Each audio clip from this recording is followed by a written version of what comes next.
tagged in that. All right. There we go. Good evening, everyone. I am, as if you're watching this, you probably already know, Bad Tempered Badger. And we're here this evening to talk about the environmental catastrophe that is single-use plastic. And I'm here today with this chappie. I didn't turn out to be naked. You're very lucky. Oh, that's always something. So, never mind. Plastic. What is the deal? Yeah, we've been after you. Oh, after yourself then. Yeah. Yep. we've been going back and forth about having this conversation for, I don't know, it feels like months now. So yeah, it's good to actually finally have it. We sort of half had it with Wonder Lady like a while back. I can't remember when that was. Yeah. So yeah, I think it was what's the name of the new ACA presenter? Jen? Belk? I'm not quite sure. I'd have to look at that one. One of the new ones anyway, and she was doing Atheist Experience on Sunday, as always, and she had just come back from watching like a documentary, and it was she was describing this at the start as like the tipping point for her, where she just snapped out of it. It was like, no, this isn't good enough. I need to change everything with my life, concerning single-use plastics, concerning leaving the water running when I'm brushing my teeth, everything, all of those sorts of things. And so, yeah, it certainly feels like our generation is particularly being much more switched on when it comes to certain materials that we're using. And I've certainly noticed a change this year myself, in that I'm constantly walking around thinking, oh God, I'd really want that, but it's in plastic. Yeah. And so, yeah, well, it's quite, it's a very complex issue to go into. It is, yeah. Well, let's go through a little some information to start with. For example, what is single-use plastic and why is it a problem? This is I'm getting this information here from the Plastic Free Challenge website. So single-use plastics or disposable plastics are used only once before they're thrown away or recycled. These items are things like plastic bags, straws, coffee stirrers, soda and water bottles, and most food packaging. Oh, hello there, Rory, in the chat. Hello there, Rory. People produce roughly 13 million tons of plastic a year. I think this may be a US-based estimate, and half of it is disposable. Worldwide, only 10 to 13% of plastic items are recycled. The nature of petroleum-based disposable plastic makes it difficult to recycle, and they have to add new virgin materials and chemicals to do it. Additionally, there are a limited number of items that recycled plastic can be used to make. So the issue here is that even when plastic is recycled, it's not necessarily recycled. Well, not all of it is recycled, and it can't all be reused, and new material has to be added in most cases to make something new, and there's only certain things it can be used to make. And only about 10 to 13% of plastic that is made is recycled in the first place. The rest of it ends up in landfill or incinerators or just thrown in the bush. So the issue becomes, it's not that great on the land. It causes all kinds of problems just laying around in fields and countryside. It's ugly to look at. It causes animals get stuck in it. It causes pollution. Causes problems for all kinds of habitats and ecosystems. But the major problem is once it gets into the ocean. Because once it's in the ocean, it cocks everything up wonderfully. Let me just show you a few little things. Make myself big again. By all means. So, here's an example of it not going too badly. That's a crab using a plastic pot as a home. Lovely. Now, you might think, oh, lovely. The animals are reusing the stuff that we throw away. That's not too much of a problem. The problem is stuff like this. That's a turtle that we've gone to the next picture. That's a turtle that when young has got stuck in a little ring pull thing, not ring pull thing, little can holder, and then has grown and it's compressed its shell and internal organs within that thing, which, as I'm sure you could probably guess, is very uncomfortable for the turtle and also very bad for it. Here we have an example of a whale that has just scooped up everything. Look at this little guy. There's another turtle stuck in some fishing nets. Look at this mess.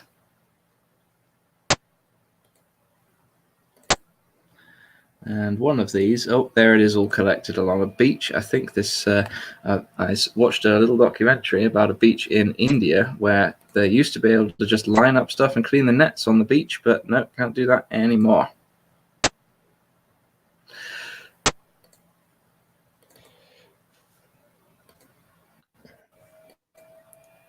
There we go. Go back to the view. There we go. So the issue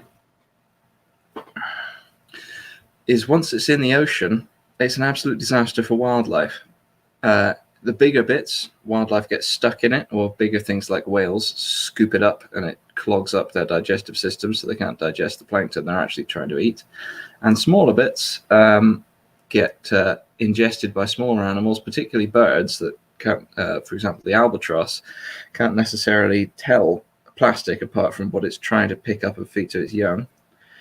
And I thought I had a picture in that list, but I don't seem to. I'll find it in a little while. Of an albatross that's been cut open after it's died. Its entire stomach is completely full of small bits of plastic that it's picked up. It can't poo them out, so it's just stuck. It's now full of plastic. It can't digest anything. Yeah, it thinks it's full and doesn't eat, so it starves to death.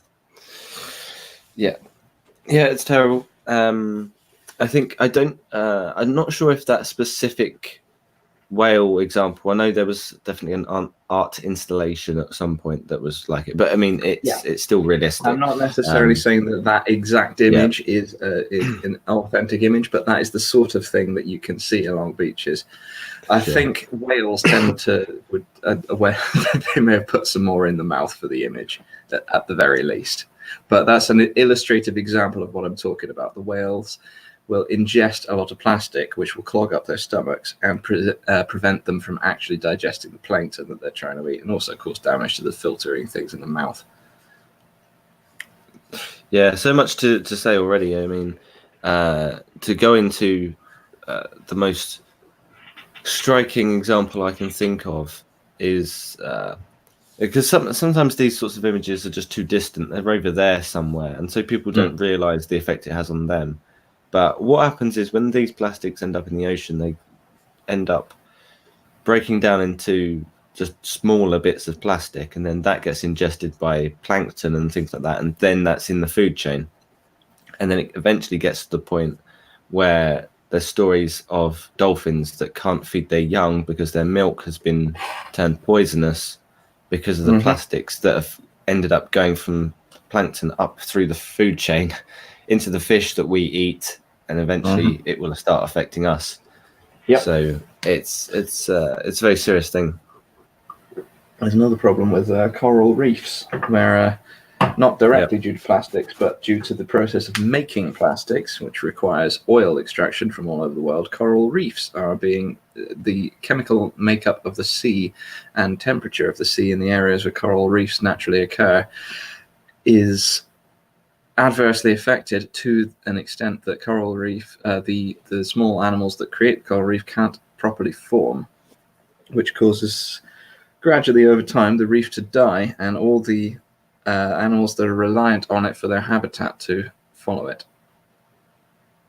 Was it Blue Planet 2? It's something that Attenborough did where he went back to the coral reefs that they looked at in a previous set of programs, and it's just dead. Like we should probably explain a little bit more about the coral reefs, but I'm not particularly knowledgeable on it myself. Yeah, I'd have to do a lot more research to say much more in depth than I've just said.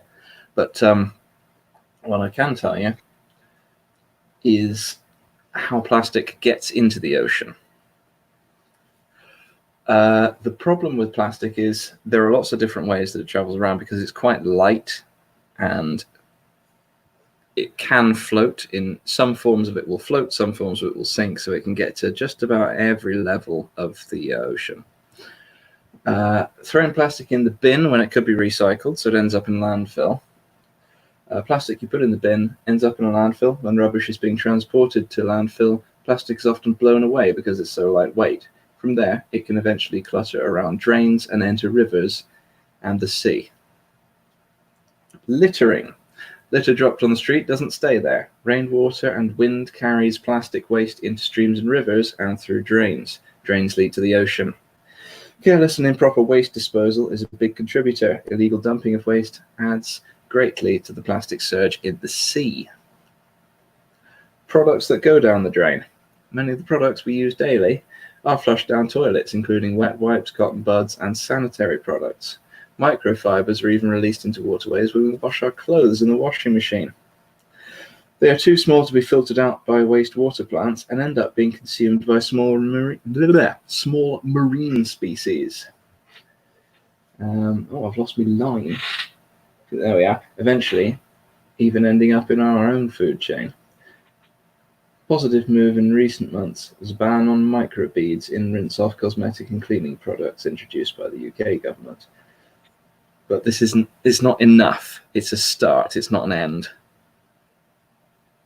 Sure, it's that double think. It's that dissonance between a government that sets 5p for plastic bags but subsidizes fossil fuels. Mm-hmm. And it's like, precisely. Well, it's an image thing. It's not what's the most effective. The plastic bags thing helps in small ways because less people just use plastic bags disposably and throw them on the floor afterwards. But it doesn't help in a big way, which is moving away from fossil fuels and away from single-use plastic as a whole towards more sustainable practices. Like, there's no need to wrap a banana in plastic before you sell it, for example. It comes pre-wrapped. It's part of the construction of a banana.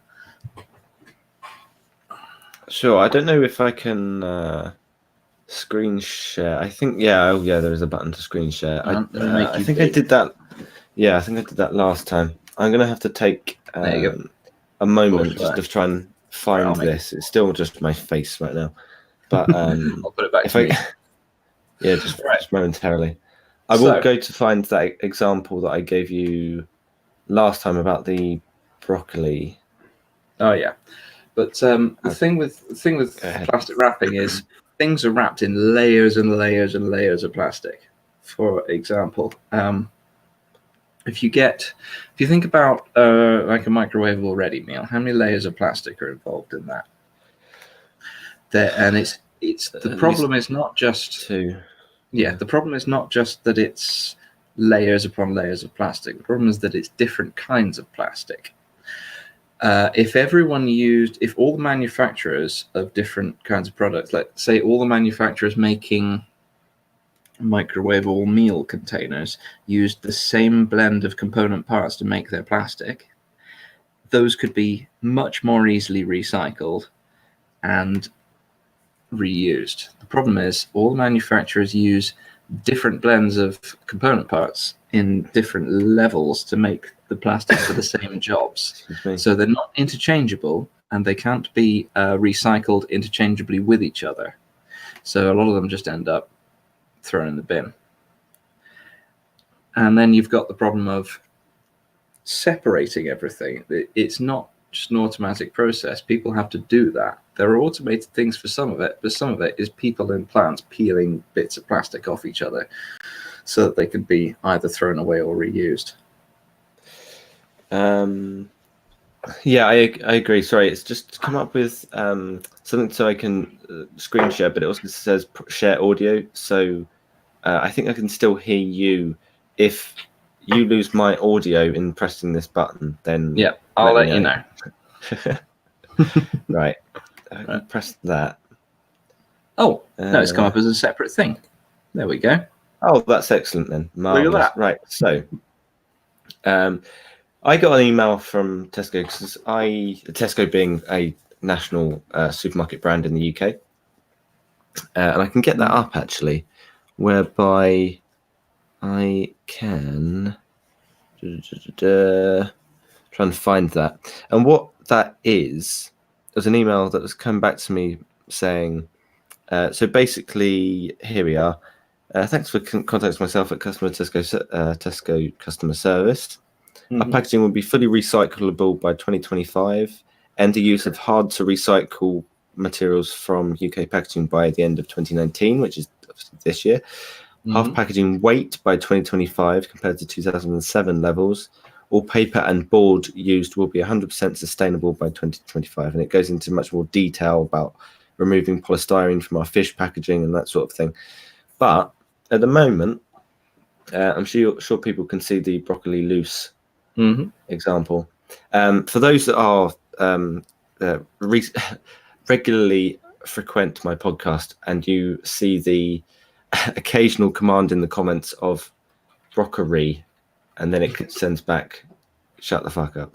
That's because of the last time I tried to explain this and I just couldn't say the word broccoli. Just couldn't at all. So I'm going to at least try not to cock up this time. But the most important piece of information here is 168 per kilo in Queen's pound sterling, obviously. But if I cut this up, freeze it, put it in plastic, convenient for the consumer, 110 a kilo. I've cut a third of the price off, but I've put in more effort as a producer. You would think if I put in more effort, I can put it it'd be more expensive. But charging less to give you more plastic.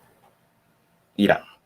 So it's more convenient to have it in plastic, and naturally this is an option that I always go for myself, and I should be making an effort to go into more fresh use product, even though yes, this product does last for longer because it's frozen or whatever, but this is still something that we really could start to become more conscious of as a consumer. If we can afford to do that, then that's fine. What were the individual prices as well? So 64p for something that's loose and 99. So yeah, in terms of the actual individual product, then yeah, there's absolute incentive to get the loose product.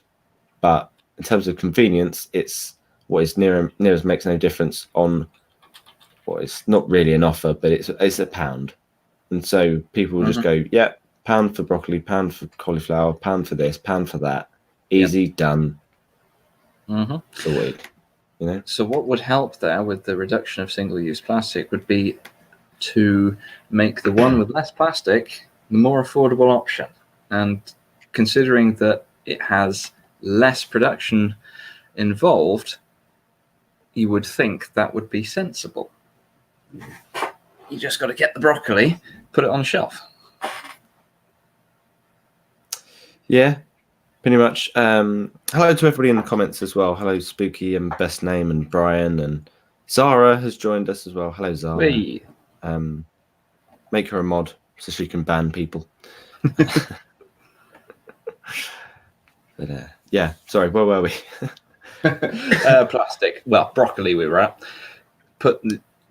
Sell fruit and veg as fruit and veg that's not in plastic. It's not necessary for everything to be wrapped in plastic. In fact, for many things, they do better not wrapped in plastic because it actually allows them to breathe. For example, if you put a load of apples and other stuff in a plastic sealed container with bananas, that makes everything go off quicker. Okay. Yeah, I was. I think I want to mention that I'm not sitting here. Someone's like holier than thou, telling you you're all terrible people because you're not like me.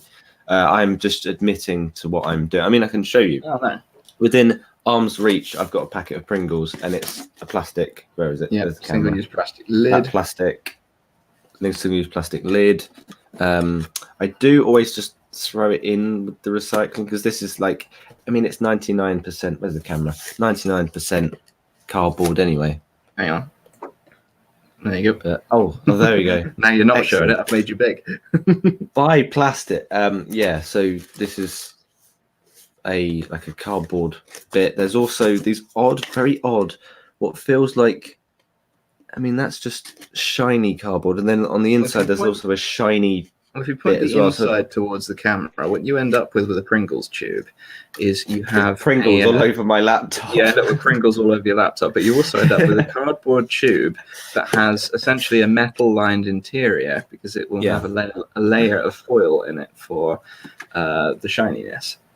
The problem is that the layer of foil for the shininess and the metal on the end, well, the metal on the end, not so much for this problem, but the foil inside for the shininess is very difficult to separate from that cardboard. So it's much more labor intensive to recycle a Pringles tube than it is to recycle, for example, a cereal box. See, what's that material? I think that would be some kind of grease-proof paper, but that paper might be all right. But that still ends up in the bin, so it's like... I think there's probably some kind of waxy or plasticky material in the paper that will also make it difficult to recycle because it won't break down into in water very easily. It's also bio contaminated, as it were, because it's got cupcake on it. I was also thinking about the time I was in America and towards Portlandy sort of area. They were very on it in terms of their little bin that they have, where we would normally have tea bags or something like that. They actually have a proper system whereby they always put every single piece of banana peel, everything, every little bit that they cut up, and they food that could go in it and could become compost. Here's the thing, compost is great if you have access to sort of open garden or balcony or natural area like that. Composting is great. You can get fertilizer for your soil, and you can do it all from the stuff that you've eaten, and like banana skins and all kinds of things like that. Problem with it is if you want to compost something like tea bags, a lot of tea bags have plastic in them. It's not just a paper around the tea leaves. The papery bit is impregnated with plastic. So what I do, and what my immediate family does, is we will get the tea bags, open them up, put the tea leaves in the compost, and the tea bags, the outside section, into the bin which goes to the incinerator. The problem there is it takes absolutely ages, and you get tea leaves everywhere. Yeah, it's not ideal. And also, too much plastic in the incinerators is not ideal either, because having visited and been through the whole talks with the incinerators, they don't want too much of the wrong calorific values, in quotes, because it either sets their incinerator burning too hot or not hot enough to properly burn everything. So, just doing a quick Google search. Plastic-free tea bags, which brands are and which aren't. This is the important stuff, American viewers. So you've got to know about the tea bags. 2 tea bag problems to be aware of. Paper tea bags sealed with a plastic glue that makes them non-recyclable. Plastic tea bags that are actually bags made out of plastic, not paper, that begin to break down when put into hot water. Oh, that's not good. Well, that's how you end up with tea leaves everywhere. See, I'm just going to screen share again, don't worry. Feel free to just... Yeah, while you're doing that, I see you there, Critical Cripple in the chat. Yes, I do care about carbon resource waste and resource disposal, but what specific context are you referring to? Please put that in. Okay. Oh,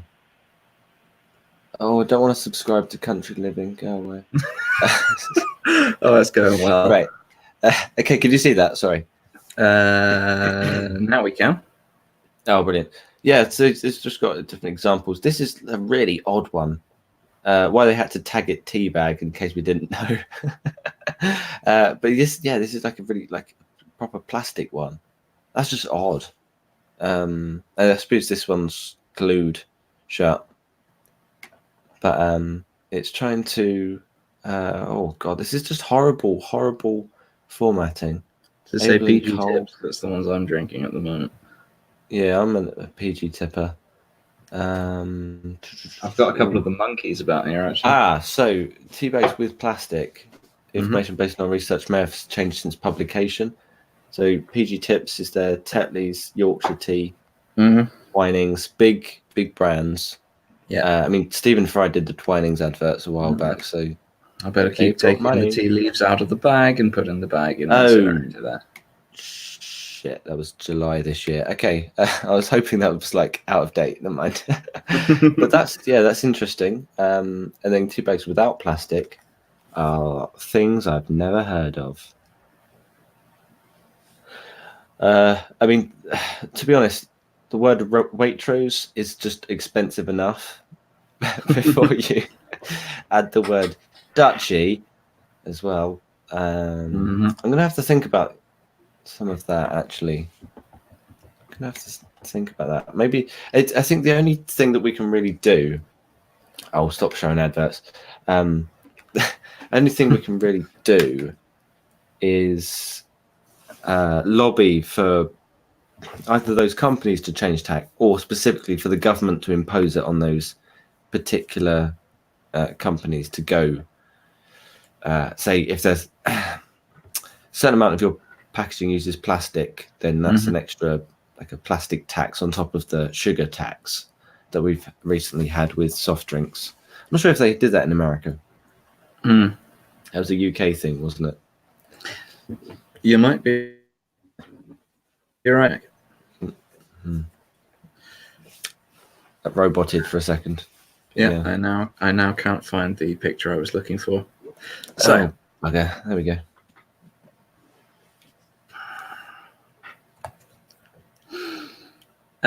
What was? Let me scroll up the chat. There we are.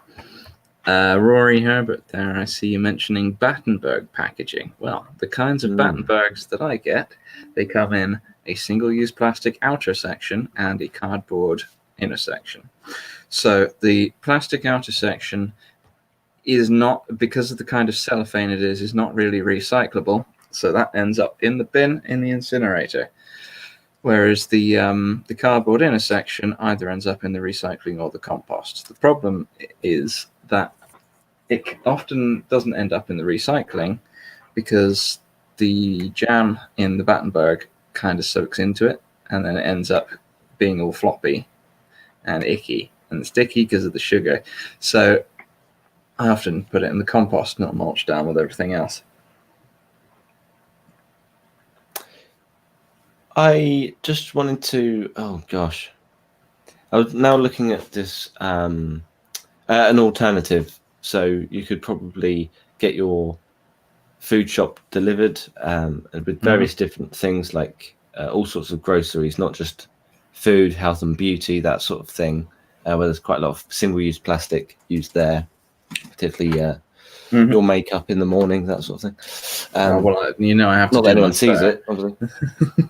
Yeah, recolor it. But yeah, I was gonna say there's this website. I'm not particularly sure whether it's any good, realplasticfree.com, and I remember an argument. I can't remember where it came from, whereby it was trying to argue that certain people might say that if you end up getting your groceries getting delivered, then that means that's increasing carbon into the atmosphere. But on the contrary, is it better for 100 people to drive to the shops to get their groceries, or is it better for 1 or 2 delivery vans to deliver to all of those people? So which is putting more into the atmosphere, kind of thing? It's a very interesting way of framing the argument. I wasn't sure on the actual specifics, but just give me 1 second. I see there in the chat, Critical Cripple, with what is the problem with single-use plastic. I think you may have missed the start, but here's some of the issues with single-use plastic. When it's thrown away, it causes all kinds of environmental problems. It gets in the ocean, affects the food chain. It gets into a lot of things on land and causes harm to animals and wildlife and habitats.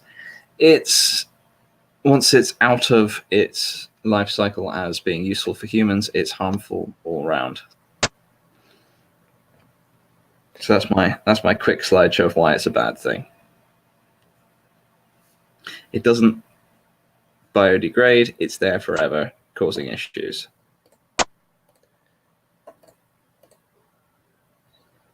Yeah, I think the sound just sort of kicks every time you're on that screen for some reason. Not sure why. And then that when you're back on the raft, it's fine. Yeah, to add to that, seeing as I got tagged, the problem with that I then added to your particular example at the start was these plastics then break down into microplastics, and microplastics end up getting eaten by things like plankton, and then they're part of the food chain to the point where the example I gave was dolphins, where their breast milk is poisoned as a result of this plastic going up the food chain. So that definitely, at least the thought of that puts me off fish and chips, because I don't know whether I can trust that fish to not contain plastic. And that's a very concerning point, especially for people with children, which I don't think we do, but at least I don't think I do. But yeah, we have to be extremely careful when it's sometimes an impossible task to try and keep track of everything. I mean, I've got plastic that's just sat over there, and it's almost impossible to avoid. Like, that will end up in the ocean unless I just keep it and hoard it. Yeah, the other issue that we have here is not so much the plastic itself, but the production of the plastic and the energy used in both trying to produce it and trying to reuse it. And of course, then transporting it for disposal. It's not a very good thing because of all the energy that is used in the process of producing it. I will get up I'll try and find in a sec the oil cans required to make a thing of plastic, but I don't have that to hand for 1 second. Part of the issue is that single-use plastic is not innately bad in all forms. There are some forms where the benefits of single-use plastic can outweigh the detriments. For example, in medicine, having single-use plastic for wrapping of syringes, for example, is quite important for modern medicine, because it means that syringe is reliably sterile. It's the same with disposable gloves used for surgery and things like that. The issue is that plastic is just used for everything regardless at the moment, rather than being used where it's the best material available and not where it isn't. Well, yeah, that's very interesting. I'm unaware of that, but that does make sense as a trained first aider. Come to think of it, there does need to be some form of reliable packaging for that. I'm thinking quite a lot of the different packaging that we use can be plastic, especially something like a bandage that you might wrap around someone's arm, for example, that's in single-use plastic. And there isn't, for some reason, goes off after 2 years, but there isn't necessarily a better material for it than single-use plastic in that instance, because it needs to be sealed. It needs to be airtight so that bacteria and infectious whatevers can't get in, and then when you get the bandage out, get into the wound you're trying to wrap. The issue is you don't need it for bananas. You don't need it for fruit. You don't need it for vegetables. You don't need it for stuff like that. I mean, bananas is such a blatant example as well. It's like, I end up as the plastic banana man. Yeah. Yeah, I to add to that as well, there are some, because you need disposable wipes as well. So the wipe itself is this papery stuff that just falls apart in your hand.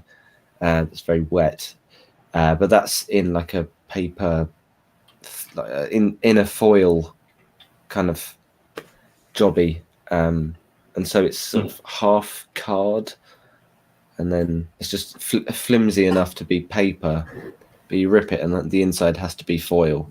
So again, it's for some things like the shops has to do its job. Some of the shops that I go to now have replaced the plastic, the little single-use plastic bags you could pull off a reel for putting your fruit in, with paper ones. That's pretty good, although that there's still production involved in that, and in some ways it'd be easier to bring your own bag, which I do personally, but sometimes it's still useful to have that bag available at the shop for putting stuff in separately. But here's another area of the discussion that there's two sort of main areas where single-use plastic can be reduced. One is consumers, and the other end is producers. So as the person buying stuff, you can reduce your use of single-use plastic. There are many ways to do it. I do some of them. I'm not perfect. I don't claim to be an expert in all of these things. For example, I always bring my own bags to the shop. They're usually fabric bags, which are washable, so that I can reuse them and don't have to even use the bags for life that they sell, because some of them are not that great. They're still plastic. They're just not single use. They still require all the energy to make plastic in order to be made. A lot of them. Some of the shops sell fabric bags, which are much better. Another thing is being careful with picking products that, to encourage shops not to use so much plastic. So pick things that are less wrapped in plastic in terms of fruit and vegetables and things like that.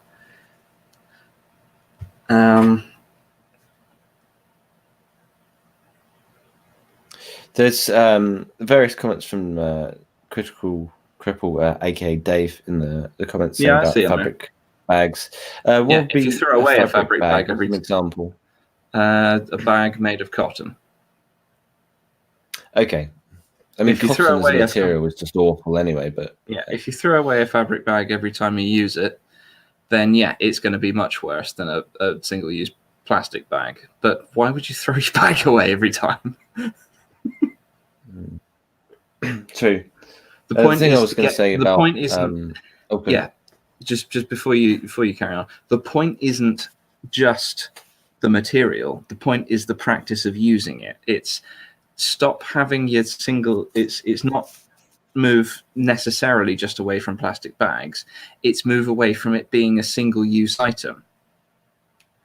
You get your bag and you keep it and you keep reusing it. And unfortunately, I do have a number of different bags that have accumulated, but I do keep them. So I've got I've probably got 4, maybe 5 kept inside each other, and that's kept in my car. And then I just remember 99% of the time to take it with me, and then try to avoid plastic along the way. Yeah, I have bags in my bag so that I can go to the shop and go, I'll get this bag. The next thing I do with my bags is if those fabric bags for life you can buy that is essentially a What am I talking about? It's essentially like a mesh of plastic that's been formed into a fabric. Those tend to fall apart after a while. Stuff goes through the bottom. What I tend to do is I will then, once they've fallen apart, I will take them apart and use them as fabric to repair other bags and stuff like that. Because I much prefer to reuse and repair my stuff than buy new. I also like modifying things, making stuff. Yeah, there's something to be said about the education system as a whole, when certain subjects like that aren't necessarily encouraged. Like I remember just missing out on certain. You need to know how to sew to do that. Yeah, I mean, I went to an all-boys school, and those sorts of options just weren't available for obvious manly blokey reasons. But you know, it's a skill. It's metalwork wasn't done. Like we did it all the way up to year 9, and then that was like, well, that's it. You know, it's one of those things that could have led to skills being acquired. They don't fix cars. They don't teach. You know, just regardless of gender or identity or whatever. I don't know how to change a tire. Like, nobody's ever taught me that. Yeah, on a bike, if I had to you know. Yeah, it's just there's a side point on the actual skills being. I mean, that's exactly what our education system's there for. I've got the tools to do it in my wagon, but I don't know how to. I'd have to look it up if I was in a situation where I needed to. Yeah, I was going to mention cotton as well, because I realise, not going to plug anything here, I have recently done something involving cotton and making products. I won't say what, but it does. It has to be made in a particular way, because if you make it by taking a large quantity of water and diverting it off towards like a cotton farm, then that water just goes out of the system. And there's places in the world, I think there was, I can't remember if you might have sent me one of those videos, one of those 5 videos where water got diverted to this cotton farm, and like an entire seabed gone, like an entire lake, with fishing community, with obviously the fish themselves, any other wildlife, everything gone, just dry sea, just the seabed. And it's a huge area, massive area. It's like I can't remember how big. It's definitely bigger than London. Like, it's huge, massive area. It's just one cotton farm, and all this water just went. Oh, we've made some cotton. Now what? Like, that water's not coming back. It's just, you know, it's a shame. But I would just point out that any cotton that you have purchased from me, it is organic. So well, that's the thing. Yeah. Once then the problem isn't just plastic. The problem is the way that people look at products, the way that things are made disposably and cheaply rather than to last. If you buy a cotton bag to replace your single-use plastic bag, that's not necessarily better in some cases, because while you'll use it more, you can use it for a longer period of time, the process of making it may not have been that great for the environment in itself. So it's not just about the plastic, it's also about the process of how things are made, and thinking about things in a more sustainable way. Yeah, I realize as well the website that I use, the same as Cosmic Skeptics, because it's made in the UK and it's all organic and lovely, and they basically only do the clothing and tote bags. I haven't looked into the tote bags yet because it's just not my thing, but it's like, I'm now thinking, what material is that made out of? And it's just so much as looking at something going, well, do I know how to fix it? They don't even have to think about the plastic issue. It's just about using materials that can be not just replaced, because let's face it, we have this replace culture rather than the repair culture out of not necessity, but it's out of convenience. And so from a business perspective, you would be better off making more money trying to encourage somebody to buy a new than to fix. So it would be better for things to, I'm not saying specific companies do this, but it would make more sense from a pure capitalist perspective to just keep producing products that break or aren't reliable, such that you would then have to replace it and buy something that is new, because new is better. It means there's nothing wrong with it, but fixed also means there's nothing wrong with it. So we just need a cultural change, really. I don't know what happens in mainland Europe. Let us know, best name. What happens in Sweden? Well, what happens in a lot of mainland Europe is all the stuff from the UK that we can't necessarily recycle ends up shipped all over the place. There's a whole interconnected industry of, in quotes, recycling that goes all over the place, because certain cities have certain facilities that others don't have. So then there's more environmental costs involved in the recycling process due to the cost of transporting it everywhere. That is often offset by the process. This is often thought about and offset by the processes of recycling, but it's not ideal. Oh, that was a that's another thing. I know Purple's gone away to do chores and stuff, but hello Purple, hello Nerdy as well, who's joined us. Just one second, Dave, Critical Cripple. Yes. I'm putting the things that you put in the thing in the chat. Oh, brilliant. Sorry, Purple said in the US everything is just made disposable, and I didn't even think about this because, as I said, I'm not a parent, so I don't have to think about this sort of thing. Also, I realize. Oh, sorry, go for it. No, you go first. I had a bit of lag for a second then. Oh, no worries. I realized that when I was in America and I was staying with these different families every week, that they would have quite young children, but they would still be wearing nappies at the age of 4, 5, 6. Or diapers, as they were.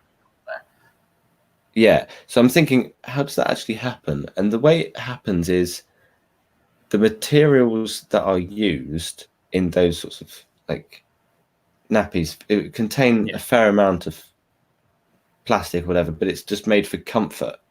So its nappies is as comfortable as possible, but it is acting directly in the opposite way that it should, because a nappy should make you feel like you have wet yourself, and therefore you get out of the habit of shitting yourself quicker. But because of this convenience that we've not wanting to be uncomfortable fallen for, exactly, you now have children that are developing late because of convenience, and we should go back to how do I see the benefits feeling the shit on your ass. In response to Critical Cripple, how often do I use a cotton bag? I'm not 100% certain that the bag that I keep in my bag for shopping purposes is cotton. I know parts of it aren't, because the strap on it that goes over my shoulder is an addition that I've made out of the polypropylene bags for life. The actual main part of the bag, I think, may be cotton, but I'm not actually 100% sure about that. But let's assume that it is. And I did look at your chart, Dave.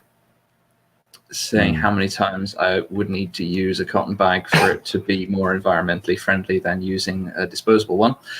I'm pretty sure I've used it. Yeah, Dave. I'm pretty sure I've used it considerably more than that because I've been using it for about 8 years at this point.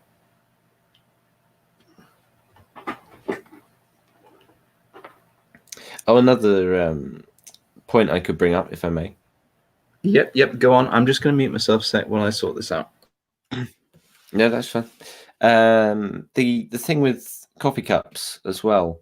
So Nerdy put in no disposable cups, Boris. It got to the point where pretty much all coffee cups are completely non-recyclable.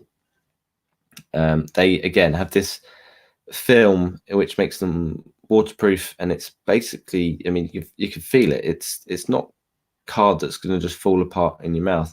At least I now know that the McDonald's straws that they've added, they're useless as straws, but they do fall apart very quickly, as I always find out if I am looking for a milkshake or something. But yeah, the only problem with those coffee cups is that they come with a cardboard bit for your hand to stop it from being hot. I mean, it doesn't even do that, really, isn't it? It still feels hot in your hand, but that specific piece of card they put around the outside of the cup that they attach together with the actual cup itself, that is recyclable. That's just a little bit of cardboard, but the rest of the cup is absolutely not recyclable. So we end up just throwing it in whatever bin it may be, but it's not usable. And so it's still a huge problem. We do seem to just be adding plastic to far too much stuff. And it goes back to what we were saying. It's not necessarily to do with we must never have plastic ever. There are very good reasons for having single-use plastic, as we mentioned. But yeah, so you're back now. Yeah, I am in fact back.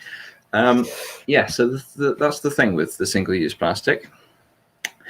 Sorry, no, I've completely messed that sentence up. That's the thing with the cotton bags. You need to actually, you do need to use them. Carry on. More than a couple of times and not throw them away. But my bags, I try to repair and keep going for as long as I possibly can, for several reasons. One, because it's more environmentally friendly than buying a new one every few weeks and replacing constantly. Consumer culture, throwing away, buying new, throwing away, buying new. And also because I get kind of attached to my stuff. You know, it's a thing that my main bag that I use for shopping, I have modified to be exactly how I want it, so that it slings over my shoulder and that I can comfortably carry it to and from the shop when I've bought heavier stuff. So the point isn't just about plastic. It's about trying to encourage a move away from consumer culture.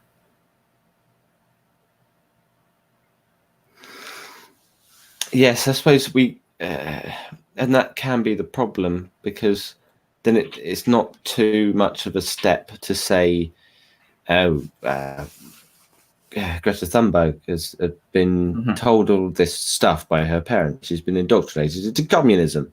And it's like, no, wait, hold on a second. This is not this anti-capitalist crusade here. We're just saying, at its most violent and aggressive, logically speaking, if we just keep going at the rate we are, this is unsustainable. It's about just using our materials efficiently, which isn't meant to be what the word economy means. Economy means efficient. Yeah. So being more economic is being more efficient. The idea. And be more economical is what we're saying. Yeah. In response to the chat again, I'm not just saying plastic is terrible and we should never use plastic. No, that's not the point. The point is that single-use plastic in excess is not good. It is, when it is used for things that it is not needed for, and just for the sake of coating things in plastic so that they look like they are brand new and things like that, it is not ideal. It's needed in some areas. Plastic is a very useful material that the modern world cannot live without, because a lot of technology is entirely reliant on plastic to function. The point is that when it's just thrown out into the environment, it clogs stuff up, makes it go and kills animals. And sorry, I'm not talking coherently anymore. That sentence ran off with me. Let me bring that back. People don't quite understand how fragile ecosystems can be. You can have an intricate web of creatures that are completely interdependent on each other. And if you kill one, the entire web is thrown into disarray. If you wipe out one species, the entire web's thrown into disarray. If you want an example of that, look at the current lack of pollinating insects in the UK. The problem there is that humanity splits everything into little sections. So you've got your farming section over there, and you've got your living section over here. But the pollinators now, pollinating insects, mainly bees, don't flow between those areas so easily because they're all fenced off, and there's big blockages of things that they don't easily traverse. For example, main roads. If you look at the width of a main road, you might think that's not very far and there's plants on either side. When you look at the size of a bee, it's an enormous undertaking to get just across that road. Okay. So adversely affecting a single member of a food web as part of an ecosystem it doesn't always have, but can have a dramatic knock-on effect on the entire system. I'm wondering if you could justify the traffic, and maybe you'd have to go underground, but building bridges just for that purpose, just so animals can get across. It's animals in general. If we put a road somewhere and animals walk across it normally, but now there's a road there and they just continue to walk across and they just get killed, then here's the thing. We would probably have a responsibility to do something about that. Sorry, yeah, Karen. No, that's fine. A road doesn't mean no movement of animals. It means a considerable reduction in amount and speed of movement between the two areas on either side of a main road, and an increase in animal fatalities while crossing that boundary. It doesn't mean there's no movement. It just means it reduces the movement. So when the more infrastructure and roads and things like that you build, the more you restrict the movement of animals between different areas of their ecosystems. And if you restrict things too much, then you end up with a problem that the ecosystem can't compensate and it's no longer viable. The issue isn't that there's roads. The issue is that there's too many things in some areas. Particularly, there are too many things obstructing movement between habitats. There's too many things for those ecosystems to compensate and still be able to actually reproduce at viable rates. So if you wipe out bees from an area and that area is completely surrounded by main roads, it's going to be much harder for bees for surrounding areas to repopulate that area. And if other areas surrounding it lose their bees as well, then areas surrounding them, it'll be much harder to repopulate. And then if that spreads too much across the country, suddenly you're out of bees and there's nowhere for them to repopulate from. On that note, have you seen that episode of Black Mirror? I don't think I've seen a bee-related one, no. Where they have to make the robot bees to replace them, but they get hacked. Robot bees. It's a horrible episode. Bees start attacking people, and no, right, horrible. I don't want to leave people with nightmares. Well, I am going to need to doodle off any second now. But sure. I think we've covered a lot of ground with the whole plastic issue, and also dealt with some criticisms of plastic, which is that actually, yeah, plastic isn't terrible in all regards. It's just how we currently treat it that is the issue. So, yeah, have you got anything that you want to add or anything you want to plug while we're chatting? I've got nothing particularly to plug. I mean, people watching this probably know where to find me and my channel anyway, because my name is on the screen, and that's all you need to know. Yeah. I did want to say on in the chat, Brian Stevens, hello to you. I grow a quarter of my land with bee friendlies. I'm very interested to know what that is and why it's only a quarter. But yeah, I could tell you a little bit. It's just flowering plants that bees like to live in and feed on. Oh, nice. And what plants might they be? That I would have to look up. I could tell you some examples. Oh, okay. just like I thought you had it ready. Sorry. No, I don't have that ready. Foxgloves are all right, but don't eat them. And things like that. Just flowers, wildflowers. Tulips? Grow wildflowers. Yeah. How do you go about growing wildflowers? Because by definition, they're not wild if you're growing them. Anyway, right. This has become convoluted. There was actually a whole national thing about that, where you would send your address into a thing, and they would send you a bag of wildflower seeds that are specific to the area you live in. That was going around for quite a while, but I don't think it's currently active. Huh. Yeah, they're saying something similar at the minute, going back to all of our seasonal veg that we don't have anymore because of this convenience that we have all year round stuff. Although that's mainly because of Brexit, but we won't get into that because that's for another time. Oh, we should have a discussion on that another time, though. Yeah, I reckon I might get one if it is actually going to happen by the end of this month, because it is now the 1st of October. So in 30 days, if something is going to happen, then I'll have you back on for sure. Right. Well, thank you very much for coming, Mr. Worley, and thank you for joining me for this discussion of single-use plastics and how they are, in their current form, an environmental menace. Thanks, everyone, for coming and listening to Silly Badger ramble about things again.